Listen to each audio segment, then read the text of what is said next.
কি দেখছেন? সাগরের ঢেউ, তাই না? এটাই বঙ্গোপসাগর। এর কোলেই বেড়ে উঠেছে সাগরকন্যা পটুয়াখালী, আর সেই জেলার অনন্য উপজেলা গলাচিপা।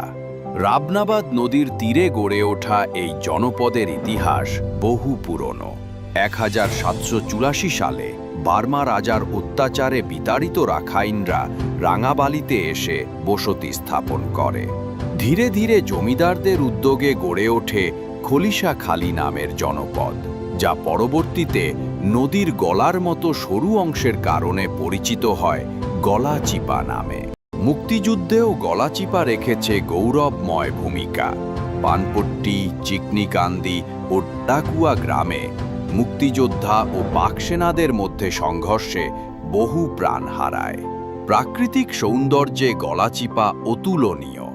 সোনার চরের সূর্যোদয়, সূর্যাস্ত, আগুনমুখা ও রাবনাবাদের জোয়ার ভাটা, চরের বুকে ম্যানগ্রোভ বন, সাদা বক আর গাংচিল, সব মিলিয়ে যেন এক জীবন্ত চিত্রপট।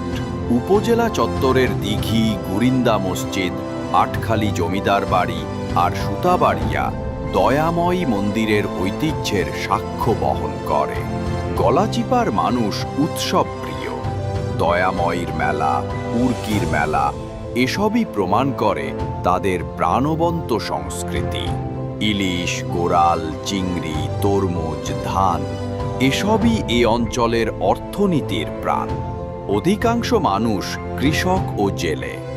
একটি পৌরসভা ও 12টি ইউনিয়ন নিয়ে গঠিত এই উপজেলা শিক্ষা, সংস্কৃতি ও অর্থনৈতিক দিক থেকে এগিয়ে থাকলেও যোগাযোগ ব্যবস্থা অনেকটাই নাজুক। রাবনাবাদ নদী পার হতে হয় খেয়ায়, যা বর্ষাকালে ভয়ানক হয়ে ওঠে।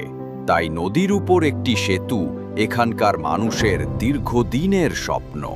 অন্যদিকে দুটি উপজেলার মানুষের জন্য রয়েছে একটি মাত্র হাসপাতাল। প্রসূতি মা ও শিশুর জন্য হাসপাতাল তৈরি হয়েছে, যা আশাব্যঞ্জক।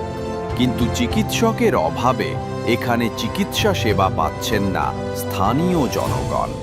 এসবের বাইরে ঘূর্ণিঝড়, জলোচ্ছ্বাস আর নদী ভাঙ্গন তাদের নিত্য সঙ্গী।